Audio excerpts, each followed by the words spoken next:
On today's video, we'll be talking about a young Venezuelan influencer who was recently deported from the United States. He ended up here in Columbus, Ohio, teaching people on social media how to exploit the American system. So who is Leito Oficial, and what exactly happened to this young Venezuelan who came to the United States to rob, pillage, and educate the public in general on how they can do the same? I'm not really going to play you clips from his YouTube channel. I'm going to show you screenshots because I'm pretty sure what he's doing on these videos violates YouTube's policy. On YouTube, you're not really supposed to teach people how to break the law. It goes against their policy. So I'm just going to show you some screenshots and kind of try to explain to you exactly what this young Venezuelan was up to.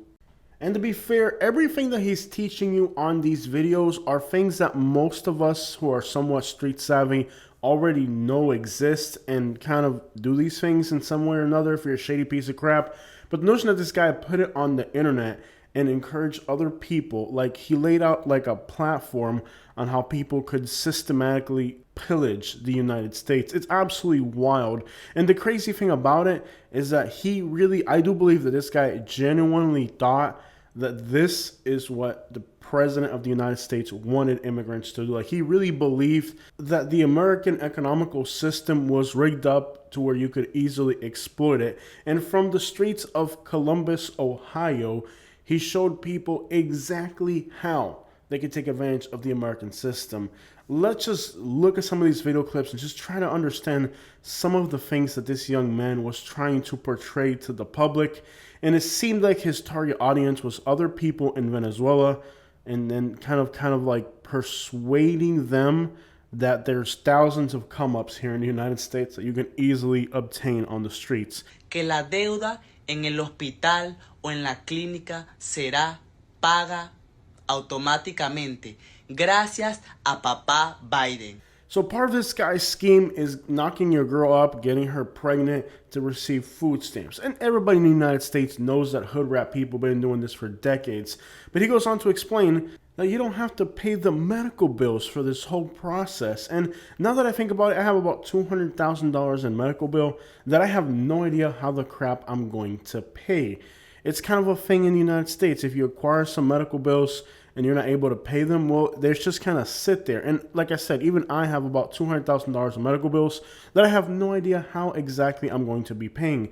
But the notion that this guy is encouraging people to acquire medical debt because at the end of the day, you're not going to have to pay it in theory. But it gets worse than that because he goes on to explain how you can kind of turn these hospital visits into somewhat of a hotel extended stay, particularly if your wife is pregnant. You can just go to the hospital and they'll even bring you 2 meals every single day for each person there.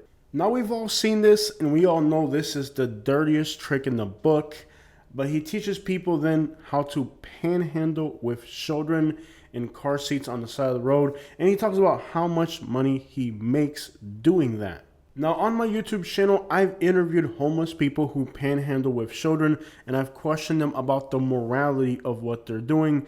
I think in the bottom of our hearts, we all know that's really freaking wrong. But there's always that old sweet lady who will always give these guys money if they're doing, well, exactly that. He teaches people how they can steal free clothes from the donation bins. And then he even goes as far as elaborating on how you can flip that clothes on Facebook Marketplace and other platforms and turn that clothes you got for free in the bins into cash money. Now, I know there's a Goodwill not far from my house, and there always seem to be homeless people near the Goodwill. If you've ever wondered why there's always homeless people near the Goodwill, it's because they do exactly this. So again, these aren't these strange, out of this world practices. These are things that people will kind of know exist, and probably the nearest Goodwill near you has the same exact problem. But the notion that he would take pictures of it, upload videos to the internet, explaining to other Venezuelans and immigrants that they can do this is absolutely wild. When I've explained to people on my YouTube channel that the average addict will spend over $3,000 a month on these substances, they always wonder, how the crap can you make $3,000 a month on the streets?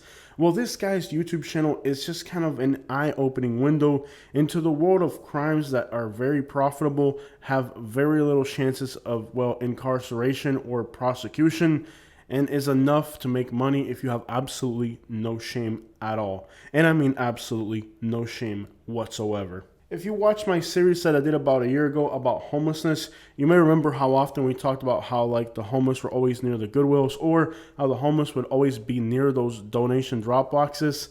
The fact that this guy would make a video of how he extracts things from these boxes and then how he hustles this stuff is just absolutely insane. There's also a few things about the United States that we know, but you probably don't want to say out loud. He made a series of videos about homeless camps where he practically explained to people how homeless people are treated in the United States, and if you don't pay your rent, where the crap you're going to end up. Now, this is things that we have watched on my YouTube channel, and we've seen these things all the time. So when it comes to content topic creation, it isn't that the topics he's choosing are kind of wrong. It's things we've done on our channel ourselves. It's kind of the spin he puts on it, teaching people how to do it, that kind of even violates YouTube's policies. And well, if you were to sit down and watch his crazy screaming YouTube rants, you'd figure out that it was actually Hispanic people who watch his YouTube channel who actually turned him into the authorities, because American people are not watching his content in Spanish. So he was thoroughly convinced that it was his own Venezuelan subscriber base who decided to turn him into the US government to have him investigated for scamming people, which I believe is a charge for which he was arrested on a multiple number of times, where people would watch his videos and then report to the local law enforcement agencies, hey, did you notice a guy scamming on your streets and uploading videos about it to YouTube, teaching other people how they can scam too? And that's kind of where this guy's legal issue started. And the crazy thing is, I know there's a little bit of action, there's a little bit of animation, he's always screaming during the video, so there's definitely a theatrical aspect to what he does. He definitely has a personality, looking dead on into the camera. Maybe there's mental illness involved here as well. There's definitely some interesting quirks about this guy's personality that make him absolutely abnormal, if not absolutely looks like a maniac. But regardless, I do believe that deep down he believed that the American system was actually designed for you to do these things. I think, of course, as a recent arrival, him talking about homeless camps and how if you don't pay your rent, you're going to end up in a homeless camp in the United States. So you might as well rob and pillage as much as you have to if you're broke, because if you don't, you're going to end up homeless regardless. His response to his shady practices is, well, I'm not going to end up in a homeless camp, so like, of course I'm going to pillage and rob as much as I can so my family doesn't have to be on the streets. But regardless, there seems like there was a time period where this guy actually was homeless. And he goes on to teach illegals exactly how they can be homeless in the United States. Now, as you guys know, I have visited hundreds, if not thousands, of homeless camps, and there's a few loopholes, places where if you were to be homeless there, they really couldn't extract you from these places. Now, I know that as a YouTube creator, and I wouldn't put that on the internet because I don't want to encourage people to do things that are wrong. Well, this homie practically put out a guidebook on the types of places where you can start a homeless camp, and the law can't do anything about it. And yes, he talks about railroads, for example, but the guy's got a whole guidebook on how to be homeless and things you can do as a homeless person that the law can't touch you. It's absolutely wild that this guy would do this. I give homeless people advice on how to get their lives back together, but it wouldn't occur to me to teach people the loopholes that I've learned. And let me tell you, I've learned a lot of loopholes, but the last thing that I would ever do is create a guidebook for the internet on how people can be homeless. You know, in my time doing these YouTube videos, I have seen a few methods of homelessness and a few creative things that I'm just like, wow, that's absolutely genius. However, it wouldn't occur to me to put it on the internet so other people could do it, because again, you're not supposed to do that. It violates most platforms' rules. So this guy pretty much put a blueprint on the internet on how to manage a homeless camp that is impenetrable by law enforcement. And I have to admit that I have ran into a homeless camp in Florida that kind of meets that criteria, which makes me think that they learned it from his YouTube videos. I do recall running into a homeless camp that was run by Venezuelan illegals in Polk County, Florida, that just happens to match the profile of everything he explained. And it's a pretty tight-knit system that's difficult to penetrate. And it seems like this individual here was just kind of teaching people how they could set up these types of homeless camps that is pretty much detrimental to society. I mean, this guy was really putting some harmful information on the internet. And I'm surprised that this guy, I guess, got deported. I mean, you would think he would have disappeared, honestly. I would, if I were putting this, and I'm a U.S. citizen, right? And I have a lot more following than him and all that. Like, if I were to start putting this type of information on the internet, I wouldn't be worried about getting deported. I'd worry about, like, disappearing.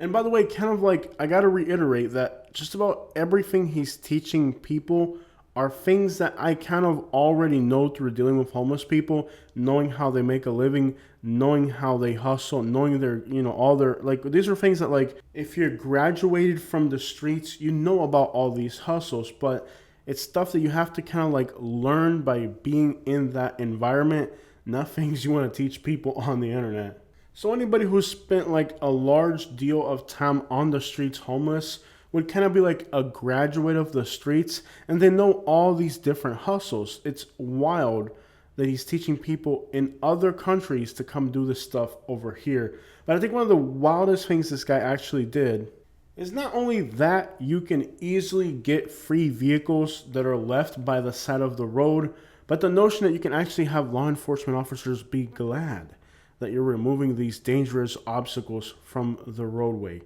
It's wild to think that not only is he teaching people that there's ways and what common things lead to cars breaking down and how you could easily address those problems and get yourself a free car on the side of the road, but then the notion that he would say that, law enforcement doesn't want these dangerous obstacles on the side of the road that could hurt somebody. It's like it's an unsightly thing. Like, the law enforcement's not going to be mad if you take it. You're kind of helping. It's like this weird ideology that this guy has, that all of these evil things that he does are actually like beneficial to society. It's crazy.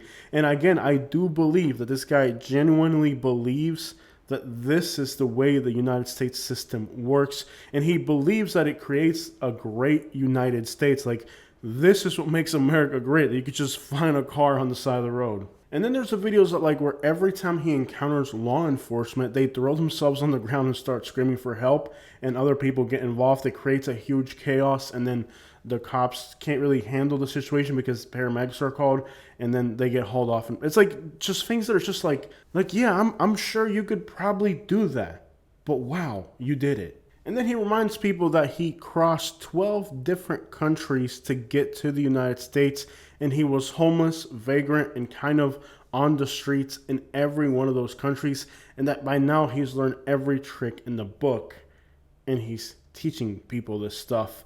And I have to admit, as an immigrant, you kind of do know a lot of things that are background details, but you kind of just keep that to yourself. Why this guy decided to put all this stuff on the internet is absolutely wild, especially considering that he wasn't legally like a citizen. And even if he was a citizen, like, eventually you couldn't really get away with this, like a lot of his social media platforms got banned. A lot of people kept denouncing him to law enforcement agencies. At the end of the day, this guy was a fraudster and a scammer. So you can't just go around doing fraud scams and uploading it to the internet to teach other people how to do it. I mean, even if you were a U.S. citizen, that wouldn't really check out for long. He wasn't really embarrassed by his panhandling exploits and made videos about how he made $215 in 3 hours panhandling at stoplights.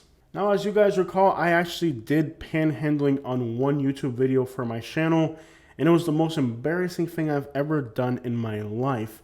And I really didn't do it out of necessity. I did it just because it was like a social experiment for our YouTube channel.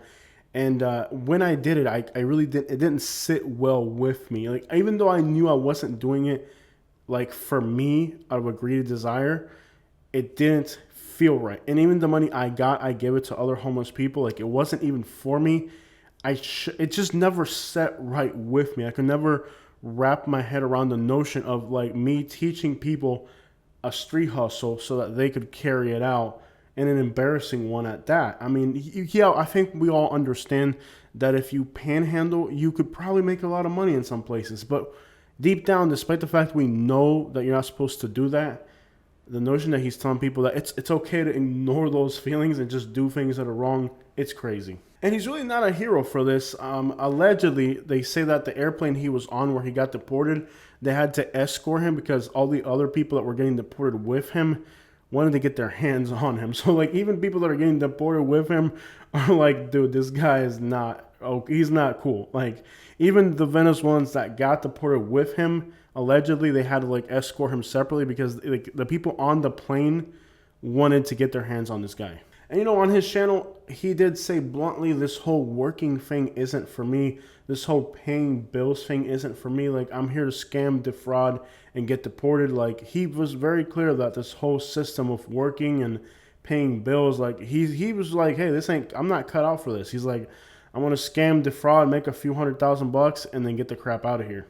Now, we're not going to get into the political aspect of this whole situation, but a few creators have mentioned that they believe like he's a plant, a right-wing plant, to just kind of highlight how these people are bad. But I don't really think that's true. It's possible that he's kind of like a plant, like where they're making it seem like this is what these illegals are coming here to do. But the reality is that even the illegals are like wanting to beat this guy up on the plane they're getting deported from. So it isn't exactly like this is the mindset of people.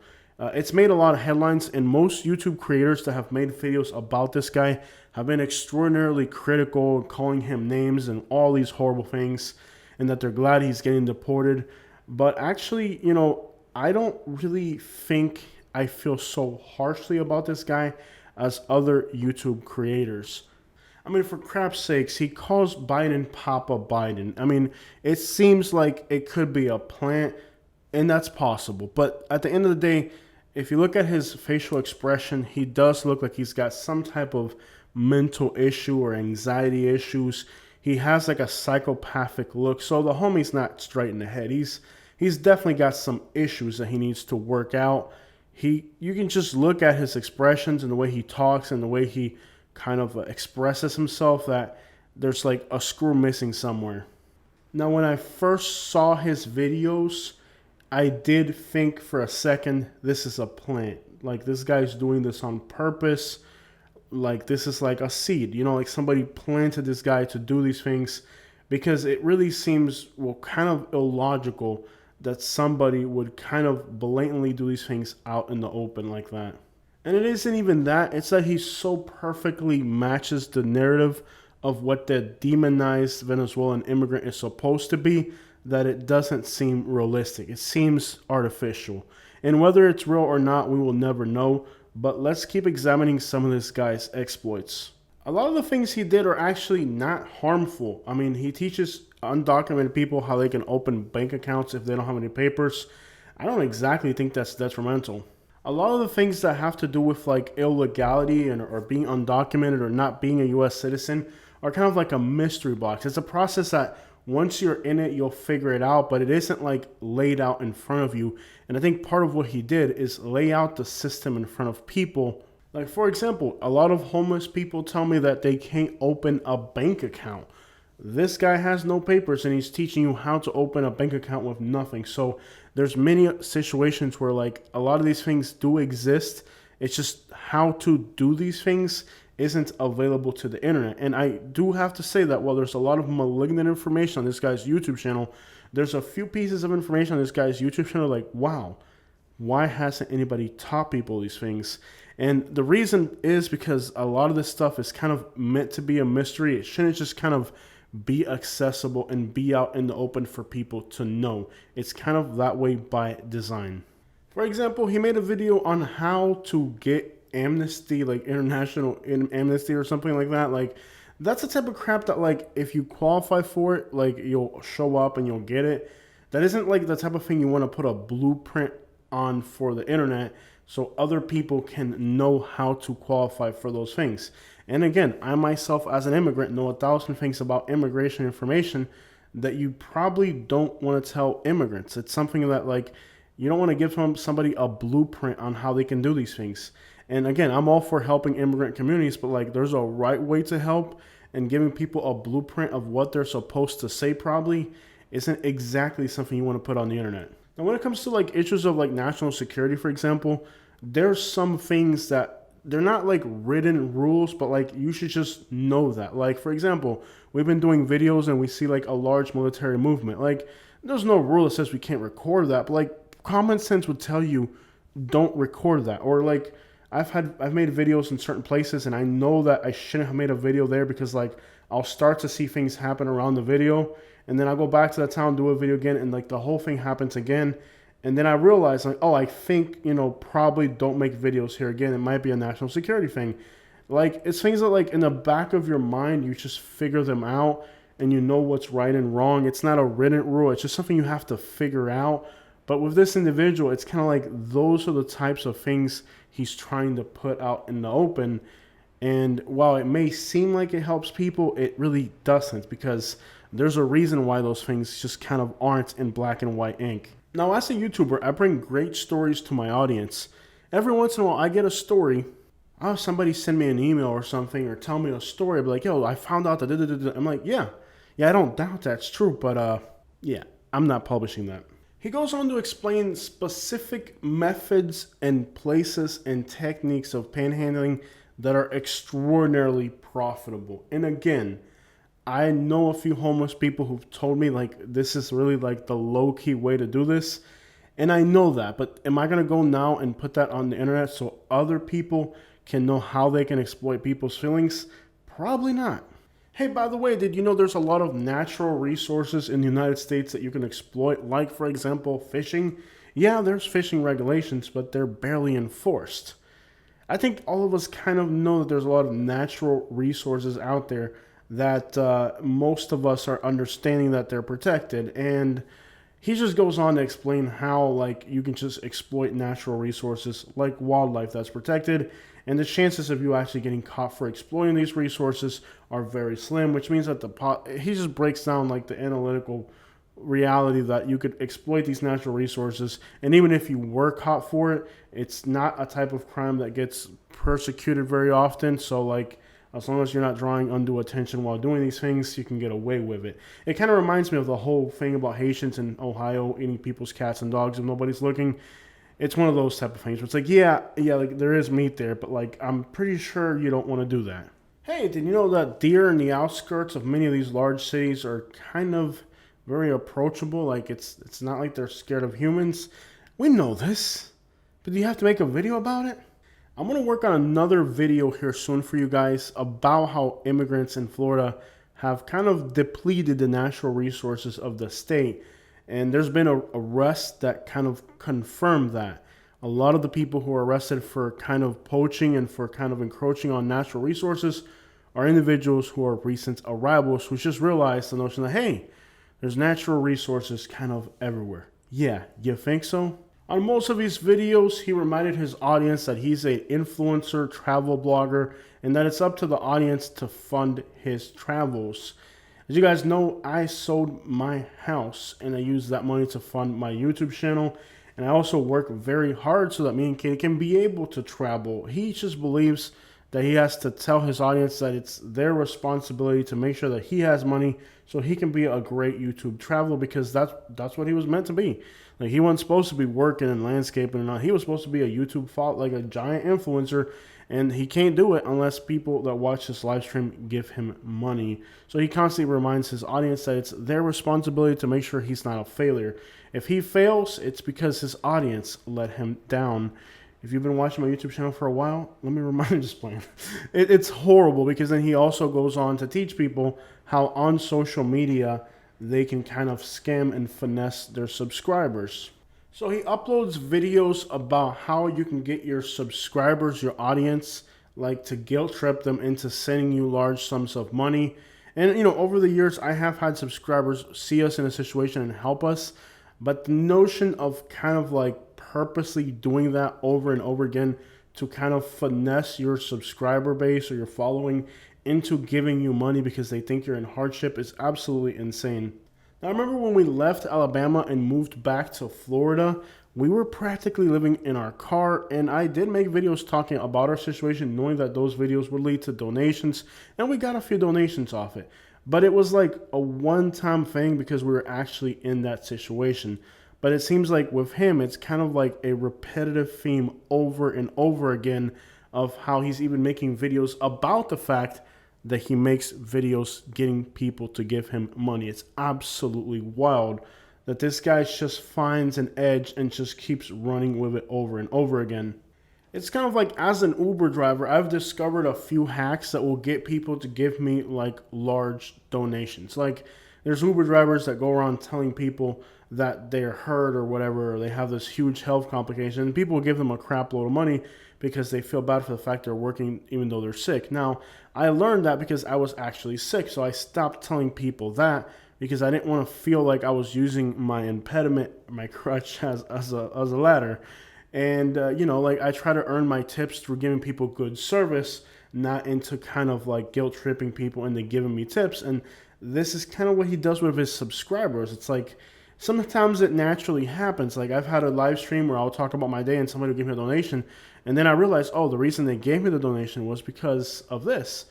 But like, you appreciate it, but then you realize, okay, it's nice that they did that, but like, you just don't keep running with that theme. The problem with this guy is that he kind of looks for those edges and just keeps running with them.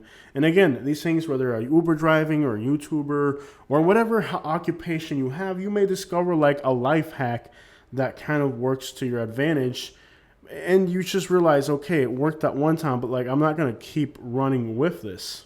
I remember when I was a teenager, I found out a hack where you can get a soda machine to give you free sodas. And I'm not going to lie, I probably used it 5 or 10 times when I didn't have money. My mom had cancer. Like, I was in a spot where like it was really rough. And every once in a while, I'd get a free soda. But I didn't do it every single freaking day. Or I didn't start extracting sodas from the machine and then selling them for less. And that's kind of like where this guy's like, wow, okay, you discovered a hack, but now like, how far are you going to run with this? Like it would have never occurred to me. Like, I knew like if I needed a soda, I could get one out of the machine because I discovered a hack. Great. But imagine, like, it never crossed my mind to like start extracting sodas from the machine to resell them for half price or something. Like, and this is kind of what this guy does. Like, he's discovered these great hacks. Okay, but like, like, put a cap on it already. Like, how far are you going to go with this? Like I said, the guy is a self-described scammer and hacker. He made a video hanging out with some white kids where he was teaching people about like marriage visa fraud, basically. This is the moment in the video where the kids realized exactly what the guy was doing, and you can see their embarrassed faces like, wow, I can't believe we ended up on this. He collaborated with random people all the time on YouTube, and now a lot of those people are like, well, I had no idea this guy was doing this. But the point being that he also kind of used his influencer power to kind of get free stuff, get free services, get money for promotions, tell people that he would promote them on his YouTube channel, and those people had no idea the reputation this guy had. But again, it's kind of using his influencer power to kind of like show off and get things out of people. Again, a total manipulator. We all know that if you get a humanitarian visa and your wife is pregnant, that you can get some food stamps and you can get some free food. Like, I've actually known people in this situation. It's a good thing that the United States does. Do you make a YouTube video about it, telling other people that to make sure that their wives are pregnant before they get over here? Yo, that's wild. And this is kind of like why I think this guy might actually be a plant, because it seems like this is the type of thing that like it's a benefit for Hispanics. And him putting this out there is kind of like shaming the practice that it's a great thing. It's a great thing that the United States does that for people. I do know people that they come to the United States on humanitarian visa and they do get these benefits. It's true. And I know it's true because I've called my family members who are in that situation and say, hey, is it really true that you get some food stamps? Yeah, you get some food stamps. The notion that this guy is telling people that they have to get their wife pregnant before they come over here is crazy.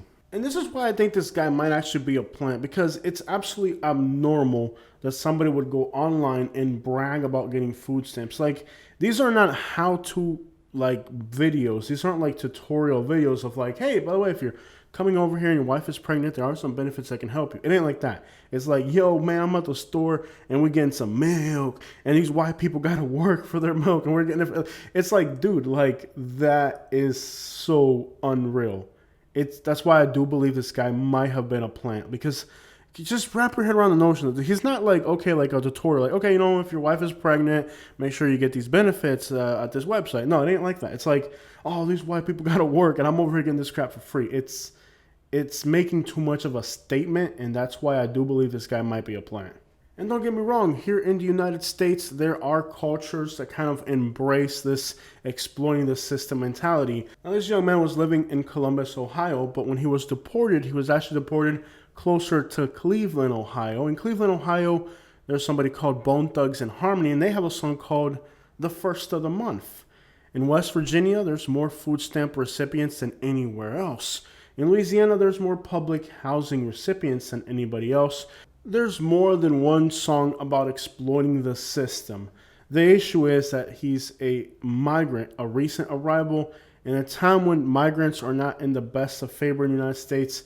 For him to make these videos is just kind of a question mark. And there is a reason why the federal government gives these benefits. There's a reason for it. It's hard to explain that to somebody inbred in Ohio, for example, who doesn't understand how the world works, who doesn't understand anything. To some inbred, backwards person in a small town Ohio, they may not understand why the federal government does these things. And I'm not going to waste my breath trying to explain it to them. Somebody who has a little bit more education and knows a little bit more about the world may understand why, if somebody has a humanitarian visa and they're pregnant, you give them food stamps. I'm not going to waste my breath explaining this to inbred people on the internet from Ohio. Most of us who finish high school from a decent state understand why this happens. It's a benefit that exists for a reason. There's a reason for it. It may not make sense to somebody in Ohio, but it makes sense to the rest of us in society. The issue is that if you're in Ohio and you know that these people are backwards and you understand that they're being fed all this misinformation, they're getting free hotels, they're getting food stamps, yeah, but not everybody, and there's reasons why they get it, and there's qualifications, and there's reasons why they get it. It isn't just that you qualify for these things. There's a purpose behind it. But you're in Ohio, surrounded by all these people that don't understand none of these things. He goes on to explain how you can finance stuff easily in the United States. I mean, one of the benefits that people that come to the United States have instantly is that they can easily get credit and financing, something that is not available to people who've been here for a while. People who've been here for a while, they've already got bad credit, they've had repossessions, they haven't really been responsible financially. But when somebody comes to the United States for the first time, they're a clean slate. They're ready to go. They're ready to get loans and get into debt. And that's what many times people don't understand, that new immigrants are able to prosper economically because their credit's not ruined. It will be eventually, but it isn't yet. And he kind of just teaches people that they can get into all these debts and how they can get into all these debts. And a lot of people leverage that in a good and positive way. So it isn't exactly that that's a bad thing for immigrants to know. The problem is that if you just look at the general vibe and the general direction of his channel, it's all about exploiting the American system. This guy created a YouTube channel teaching people who are not in the United States how they can come to the United States and basically pillage the country.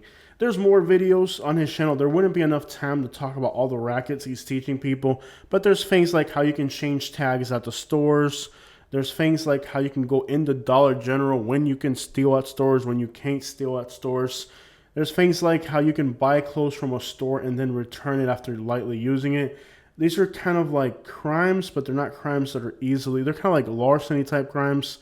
He teaches a lot of like larceny where you can go into a store, buy a piece of clothing, don't wear it for too long, and then come back and return it or exchange it.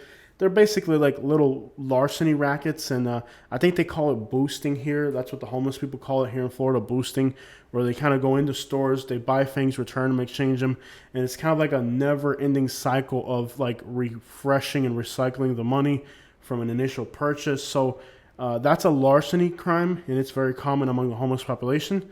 This guy is teaching people every single one of these larceny rackets.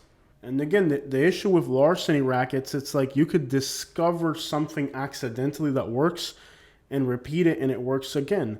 The issue is that you can't just really create a database and put it on the internet of all these guaranteed rackets that work, because now you're putting hundreds and thousands of people up to stealing from people left and right. So it's like a lot of times when people discover a larceny racket, then they know it and they work it quietly and they do it here and there.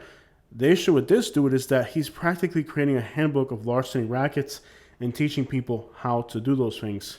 I remember many years ago in Naples, Florida, there was a larceny racket going around where there's a particular item, I'm not going to say what it was, that you could literally find these things everywhere and you could just return them and get your money back or exchange it for a new one, which they would then, it's a never ending larceny racket. And he kind of teaches people how to do these things.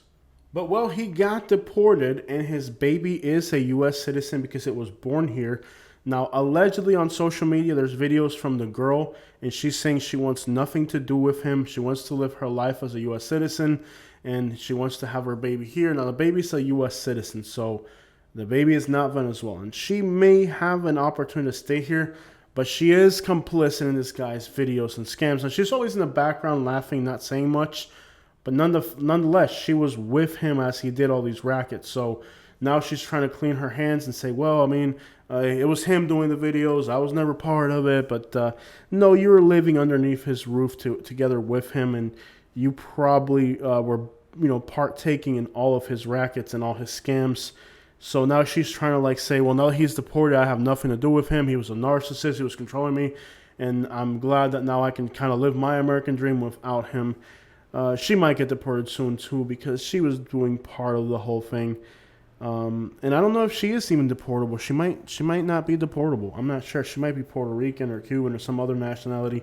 I'm not sure exactly what she is. But the baby was born here and she is the caregiver for that baby. And well, now that we're here, doesn't Cleveland, Ohio, this is Columbus, Ohio, doesn't it kind of look like a dump? Since like I don't remember it being this dumpy, but looking at this video, like wow, this town is kind of like a dump. It just looks like crap. It's like really run down. I didn't really realize Columbus. In my mind, I didn't remember Columbus, Ohio being this run down and crappy, but it really does look run down and crappy. So I guess this famous influencer story about going from one country to the next, exploiting, scamming, and guilt-tripping people into giving him things, ended in Ohio with a deportation. Now, I don't know what's going to happen to the baby. Now you still have the baby that's born here in the United States. The baby, I don't know what nationality the mother is or what her legal status is. But I guess if she's talking about an American dream, she may not be legal herself. I don't think somebody that's legal would start talking about their American dreams at this point.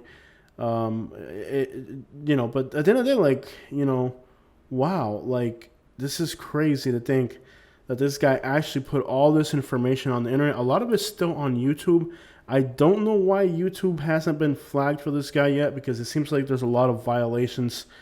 Like we talked about the things he did kind of superficially, but he actually explained, like purposely teaching people how to do those things, which is a clear violation. Every time you upload a YouTube video, it asks you specifically, are you teaching people to do something illegally? And if you are, that video cannot be uploaded. In the case of today's video, we're talking in context.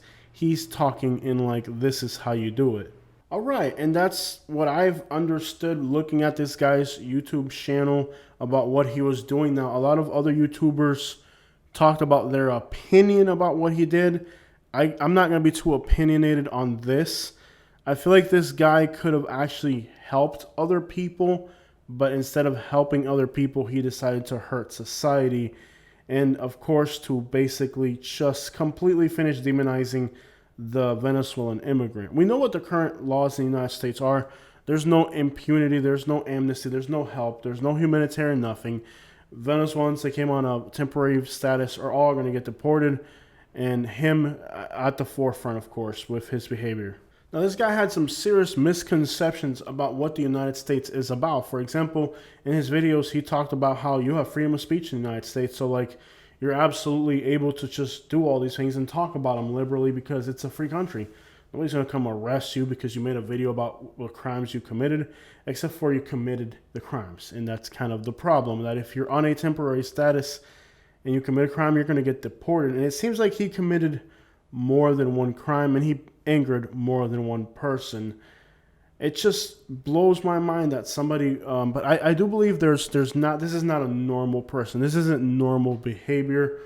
These types of people exist in our society. Like I said, every single thing that this guy has been teaching people are things that I see here in my community all the time.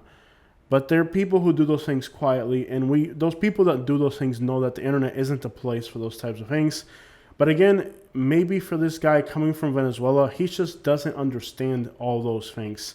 He doesn't really understand that in the United States is a, and he talked about, the United States is a country of law and order. Like, he had a lot of great things to say about the United States. He also had some very hurtful things to say about the United States. His take on homelessness and how the homeless just need to be complete deprived individuals because their situation is bad is kind of crazy. I'm the type of person that believes that no matter how bad things get, you should always be honest. But apparently that's not the way this individual thinks. Without a doubt, you're not going to set a blueprint for people to set up networks of criminal activity into the United States. So that might have been the homie's little mistake right there. He believes that everything he did is protected under the freedom of speech. But there's one thing he forgot, that to become a U.S. citizen, there's actually questions about morality and ethics and honorable. Like, those things, honor, ethics, and morality compose a large part of what it means to become a naturalized citizen. Now, this is a process that I've been through myself. There's a level of respect, appreciation, dignity, honor that comes along with the legal process to become a naturalized citizen, which would have to be his only option if he were going to stay in the United States. And if this guy's moral character does not check out, you're not a candidate to be a naturalized citizen. Part of being a naturalized citizen is your moral character. So if you're on the internet showing $100 bills that you're panhandling, even if it's not illegal, moral character plays a role into the naturalization process, and he doesn't meet that criteria. So if he's not going to meet that criteria, why waste time with him? He's deportable. And for the individuals that say things like, well, immigrants are coming over here and doing all these things. Now, the reality is that the people who are doing all these things are U.S. citizens, mostly. I mean, these are things that I see U.S. citizens doing all the time, and they're doing it to subsidize their addiction. Now, I don't know if this individual had addictions.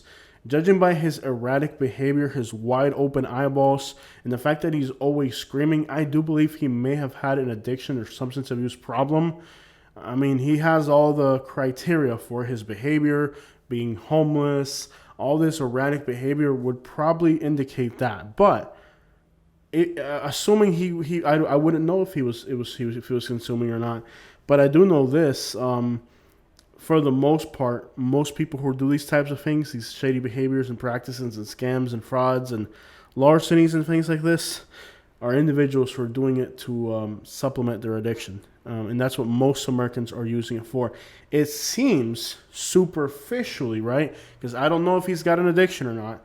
It seems like superficially he was doing it all for his baby to have all these things and his wife to have a place, and so that they can have food and basic necessities, and how he wanted to be successful in the United States. So it doesn't seem like his motive was addiction, to supplement an addiction. It seems like his motive was to be successful in the United States, to have a following, to have things, and to have a place for the baby, and to make sure that the wife and him have everything.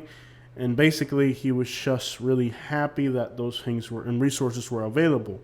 You can't discard the fact that all the practices that he was engaging in are practices that people are already doing in the United States, U.S. citizens, mostly to supplement their addiction. When their addiction gets to the point where they lose all moral compass and that's the only thing they care about, and I've met people like this. It's not every person that gets to this point, but maybe 1 in 3 people who's into addiction gets to this point where they completely lose their moral compass, and the only thing they care about is getting that addiction. This type of behavior usually comes from somebody who has an addiction, has already lost all moral and ethical standards, and the only thing that they care about is getting what they need so they can have what they want. I've never seen somebody who has that mindset of success. Now, there could be some type of trauma with the fact that he said he crossed 12 countries. He had to go through the Darien Gap. That was horrendous. He had to go through Mexico. He had to come to the United States and be homeless here in the United States. All of that is psychological trauma. And it is possible, that part of that psychological trauma is the reason why he feels that he has to be successful. I've met people in this situation where they experience so much pain and trauma to get to the United States that now they feel that they have to be successful in the United States at all costs because of the high price tag that they paid to get to the United States. And that really opens the question, if the price tag to get here is so expensive, why did you pay it? Why did you put yourself in all these predicament? He calls himself a jungle baby, alluding to the fact that he had to go through 12 different countries and be in the freaking jungle. But I think instead of criticizing this creator and his crazy exploits across so many countries, instead of criticizing his behavior and his greediness, I think there's a lot we can learn from this. That many times immigrants are willing to pay so much money, put so much at risk. They expose themselves to dangers. They expose themselves to illegalities, being homeless, drowning in rivers. He's talked extensively about all the challenges that he faced to get to the United States, to where he got here, he couldn't be a dishwasher. It's kind of like on the movie Scarface, where the Scarface was like, I didn't come here to be a dishwasher, He, on his videos, he mentioned, like, hey, I was swimming with alligators and crocodiles in the river, I was in the jungle with leopards. I was in the jungle falling off the side of a mountain in the mud in the rain. Like, he feels that he shouldn't have to work for $10 an hour because he feels he's got to be worth 4 times that because of all the things he did to get here. And I think one of the biggest misconceptions that immigrants have is that they're going to come over here and it's going to be a sweet gravy train. They figure out it really isn't. And many times the price that they pay to cross to the United States, I mean, this guy is traumatically scarred. And I don't care what you think about his morality, his compass. I don't think that his underlying issue is his moral compass. I really do feel like this guy's real problem is the fact that he's traumatized from all the hardships that he faced in order to get to the United States and all the challenges that he faced when he got here, that he really has to address his mental health. And the fact that all these exploits are on the internet now, getting opinions for thousands of YouTubers, and that probably doesn't help. This guy is traumatized, and I can see it in all his videos, his facial expression, the things he says. He keeps repeating all the things that hurt him. He keeps talking about all the horrible things that happened to him, how he was in the jungle and how the mosquitoes bit him and how he fell off the side of a mountain and how he had to cross a river full of crocodiles because the U.S. Border Patrol wanted crocodiles there. And all these things have traumatized this guy. And again, the question to people making that journey is, are you really willing to pay that price tag? Because I really do feel that the underlying issue with this individual, again, isn't what he thinks is right or wrong. And a lot of people just think that this guy is just a deprived piece of crap that has done all. I don't see that. I see an individual who is, in Spanish we say, disenchanted with the reality of the United States. He thought it was going to be this over here, but when he looks back at all the hardships he faced, he regrets coming over here. And I don't think this guy is upset about his deportation. In his mind, he completed some massive journey, which most of us probably wouldn't have survived, to be honest. When you think about a journey illegally through 12 different countries, 12 different illegal border crossings through 12 different countries, in that time you face being kidnapped, you face being, you guys have no idea. People in the United States have no idea what that journey is about. I mean, nobody in the United States, I don't think people, maybe people that get sent overseas, might have an idea of what these people go through trying to make that journey. But even those people are at least within a structure and organization that is kind of legitimate in some sort or another. But there's no legitimacy to these journeys. Like, these people are in serious peril. A lot of them don't make it. And I do believe that part of this guy's issue is psychological. He paid a psychological price tag to get to the United States that it's just the bill he paid was too high. And he knows that, because if you watch his videos, he's constantly talking about he can't get over the fact of all the hardships he faced to get here and how he has to be successful because of those hardships, and how in the back of his mind it'd have been better, because he mentions that a lot. He mentions that he should have just stayed in Venezuela or had a piece of land in Venezuela. This is not cut out for him. And the price, he says it. He literally says it in his videos, like, the price that I paid for this, it just doesn't add up. And I know a lot of people are critical about this guy, but I'm actually not so much critical about the guy, as I think this is a great learning opportunity for the rest of us to understand exactly what the crap is happening with these individuals who come to the United States paid just a heavy price tag to get here. It isn't just monetary time, it's risking your life, and then it's the psychological trauma of all these horrific experiences that they go through. I really wish this guy the best, and I'm actually worried about his mental health, especially with all these people. The internet turned on this guy, and his following wasn't all that great, to be honest. His YouTube channels and this and that wasn't all that great. Now he's just being hated by the whole world, and even his own Venezuelans seem to be very upset at him. So his situation with psychology of this whole thing is kind of even in worse state now than it was before. And the sad thing is, like, let's just be real. If we were going to be real for 1 second during today's video, a lot of immigrants come over here with this mindset. It isn't all of them. Facts. It isn't all the immigrants. But, man, a lot of the immigrants, when they come over here, like, I've met people that come from Cuba, and we kind of like, we know these people that come over here, and we're like, dude, these people are complete pestilence to this country. They are a complete plague. They're individuals who just want to scheme, defraud, and they want to obtain everything. And, there are people just like that here in the United States. But the idea of immigration to the United States is that, we are already facing all this racism, hate, and discrimination. So we would probably want to have some pretty good specimens representing us here. That's why in the case of those deportees, they're mad at him, because it's individuals like him that are giving them a bad name. And now they're getting deported, maybe not because they did something wrong, but because of the perception that people had that they would do something wrong. And this is why I think this guy's situation in Venezuela is going to be difficult. It's going to be difficult because it's all about perception. And he's contributing to the perception that Venezuelans are a bad group of people. And coming to the United States is kind of like, for a lot of people, people in the United States don't understand this.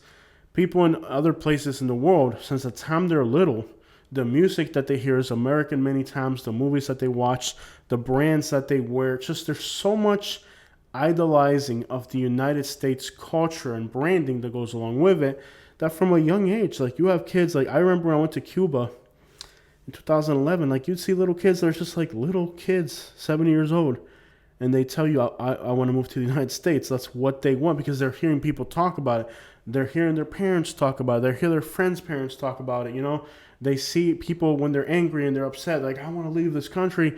And then they hear that. It's just from a young age.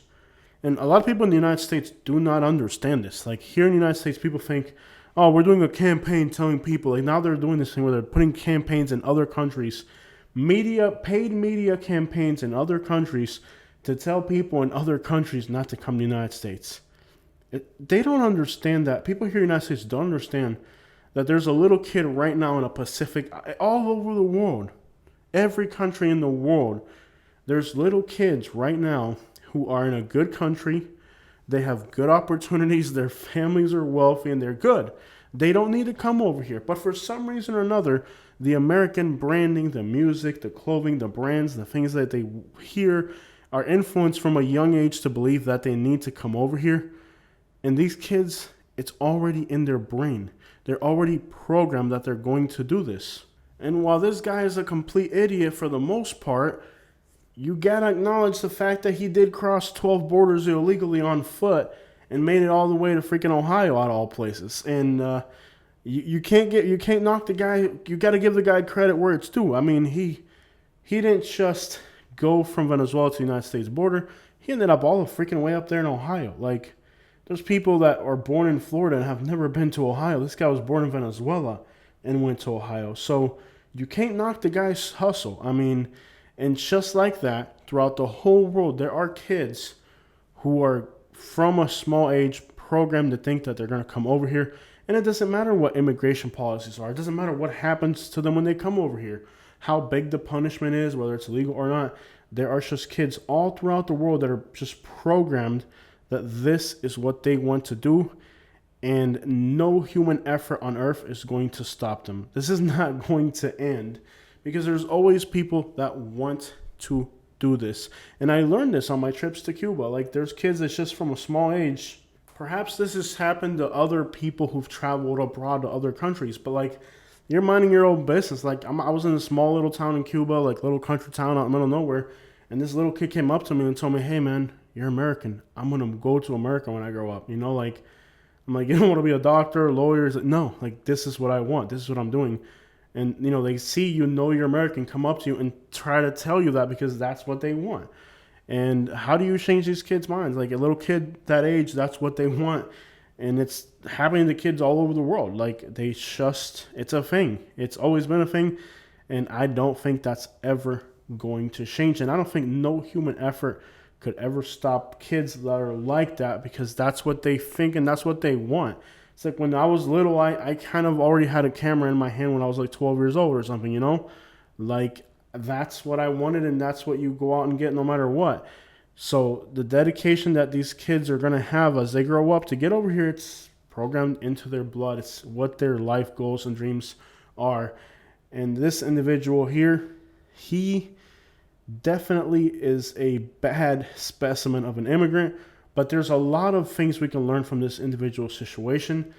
And I think some of those things can actually be really beneficial. And I really hope he finds the help that he needs, because at this point, what this guy needs is psychological help. It isn't coming to the United States.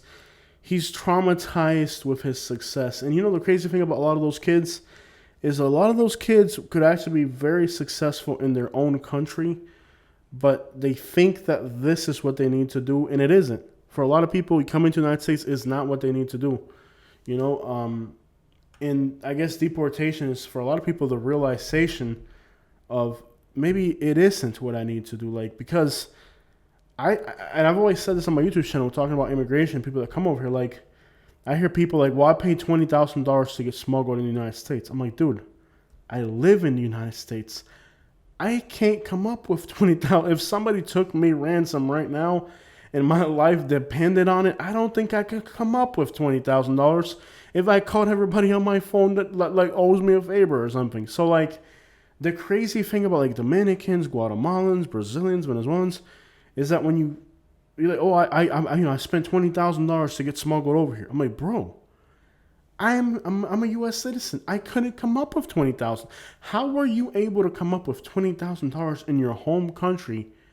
Because I don't have it here right now. Like, it's crazy to think that, and that's what a lot of Americans also don't understand about these people. Like, these people it ain't free. You don't just go across 12 countries for free. Like, there's a price tag to that. And you're either going to make it along the way and that's kind of scary. Like, the ones that make it along the way, because they've did all these, and this is probably what happened to this kid.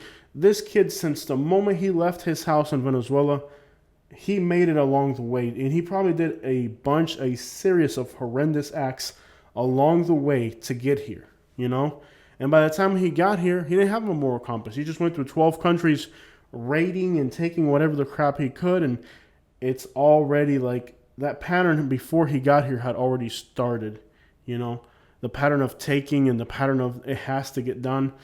It's a mindset that is kind of for the people that just walk out of their house with nothing but the shirt on their back, and they embark on these journeys across all these different countries, and they're so set on doing that they're willing to do horrific things along the way. And you hear the stories about what some of those horrific things that they do along the way to get to the United States. So by the time they get here, they've already done, you don't even want to know the things they've done to get here.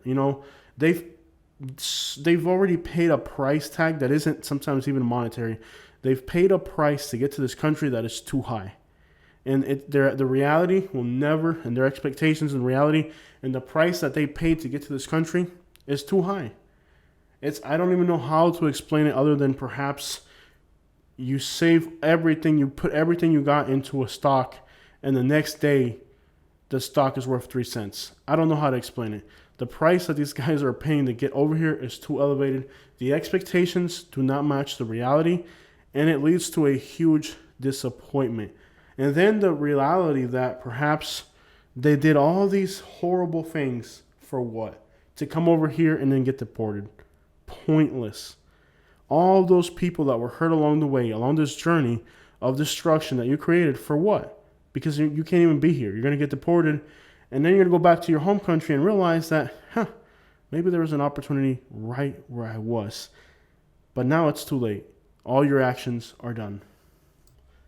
And this isn't just detrimental to the United States. This is detrimental to every single country that these people pass through. They leave behind a scarce earth, a trail of destruction. They annihilate everything in their path in the goal of coming to this country, only to realize that probably the best place for them to be would have been their homeland.